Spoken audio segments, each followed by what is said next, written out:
حضرت علی رضی اللہ عنہ گھر میں داخل ہوتے ہیں۔ صبح کا وقت ہے۔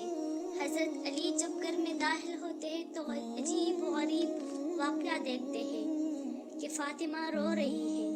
اب صبح کا وقت ہے، فاطمہ رو رہی ہے، آنکھوں سے آنسو جاری ہے، اور حضرت علی رضی اللہ عنہ دیکھتے ہیں فاطمہ چکی پیسنے کے لیے تیار ہے، اور قریب میں پانی گرم ہو رہا ہے، اور قریب میں کپڑے رکھے ہیں جس کو دھونا ہے۔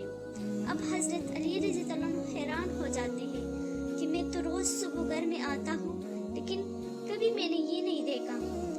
بس حضرت علی رضی اللہ عنہ گھبرا جاتے ہیں اور اپنی بیوی فاطمہ سے پوچھتے ہیں کہ آخر یہ کیا معاملہ ہے۔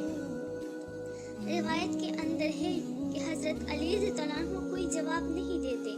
حضرت علی رضی اللہ عنہ جیسے جیسے سوال کرتے ہیں، حضرت فاطمہ رضی اللہ عنہ کا رونا اور زیادہ ہو جاتا ہے۔ حضرت علی رضی اللہ عنہ بہت سوال کرتے ہیں اور فاطمہ دہاڑے مار کر روتی ہے۔ آخر میں حضرت علی رضی اللہ عنہ فرماتے ہیں، تمہیں خدا کا واسطہ مجھے بتا دے تو کیوں رو رہی ہے، اور صبح صبح یہ کیا ماجرا ہے کہ سارے کام کیے جا رہے ہیں۔ اب حضرت فاطمہ رضی اللہ عنہ فرماتی ہے کہ اب میں آپ کو کیا بتاؤں، رات کو میں نے خواب دیکھا۔ خواب میں نے میرے نبی میرے ابا جان کو دیکھا کہ وہ کسی چیز کو ڈھونڈ رہے ہیں، کسی چیز کو تلاش کر رہے ہیں۔ میں نے میرے والد سے، میرے ابا جان سے پوچھا کہ کیا تلاش کر رہے ہو، تو انہوں نے فرمایا، فاطمہ بیٹی میں تجھے ہی تلاش کر رہا ہوں، میں تجھے ہی ڈھونڈ رہا ہوں۔ اے علی، آج میں نے روزہ رکھا ہے۔ میرے بھائیو سنو، میں نے روزہ رکھا ہے۔ خواب میں میرے والد میرے نبی نے مجھ سے کہا تھا کہ سحری علی کے دسترخواں پہ کرنا اور افطاری میری دسترخواں پہ۔ حضرت علی دہاڑے مار کر رونے لگتے ہیں کہ اے فاطمہ، ابھی تیرے والد میرے نبی کو انتقال ہوئے 6 مہینے بھی نہیں گزرے، ابھی ان کا غم ہمارے سینوں کے اندر ہے، اور اگر تیرا انتقال ہو جائے ہم غم کو کیسے برداشت کریں گے۔ حضرت فاطمہ رضی اللہ عنہ فرماتی ہے، اے علی، جس طرح تم نے میرے ابا جان کی وفات پر صبر کیا تھا، میری وفات پر بھی کر لینا۔ حضرت فاطمہ رضی اللہ عنہ کی طبیعت خراب سے خراب ہو رہی ہے۔ حضرت فاطمہ رضی اللہ عنہ چکی پیس رہی ہے۔ حضرت علی ان کے ہاتھوں کو پکڑ لیتا ہے کہ اب بس کرو، آج تمہارا آخری دن ہے، تم ہمیں چھوڑ کر جانے والی ہو۔ حضرت فاطمہ رضی اللہ عنہ کہتی ہے کہ مجھے تمہارا بھی حق ادا کرنا ہے، اور مجھے میرے بیٹوں حسن اور حسین کا بھی حق ادا کرنا ہے۔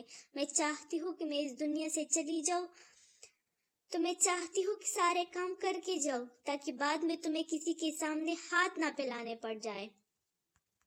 اتنے میں حسن اور حسین دونوں گھر کے اندر داخل ہو جاتے ہیں۔ حضرت فاطمہ ان دونوں کو سینے سے لگا لیتی ہے اور دہاڑے مار کر رونے لگتی ہے۔ ماں رو رہی ہے، باپ رو رہا ہے، بچے بھی ان کو دیکھ کر رونے لگ جاتے ہیں۔ روایت کے اندر ہے کہ حضرت فاطمہ رضی اللہ عنہ کا بہار اور بڑھتا ہے۔ شام کا وقت ہوتا ہے۔ اب حضرت فاطمہ کو یقین ہو جاتا ہے کہ اب میرا آخری وقت ہے، اب میرا انتقال ہوگا۔ حضرت فاطمہ اپنے شوہر حضرت علی کو قریب میں بٹھا دیتی ہے اور فرماتی ہے کہ میں 3 باتیں تمہارے سامنے رکھتی ہوں۔ او فاطمہ، جو ہمارے نبی کی لاڈلی تھی، جسے ہمارے نبی نے بوسہ دیا، او فاطمہ، جن کو میرے نبی نے جنت میں عورتوں کا سردار کہا۔ حضرت فاطمہ رضی اللہ عنہ کا آخری وقت ہے، پیشانی پر پسینہ ہے، بخار زوروں پر ہے، قریب میں بچے رو رہے ہیں۔ فرماتی ہے، علی، معلوم نہیں جب سے میں تمہارے نکاح میں آئی ہوں، معلوم نہیں تم کو میری طرف سے کتنی تکلیف پہنچی ہوگی، مجھے معاف کر دینا، تاکہ قیامت کے دن مجھے میرے نبی میرے والد کے سامنے رسوا نہ ہونا پڑے، مجھے معاف کر دینا۔ حضرت علی دہاڑے مار کر رونے لگتا ہے کہ آج فکر میں کروں گا، تو نبی کی بیٹی تھی اور میں تیرا حق ادا نہ کر سکا۔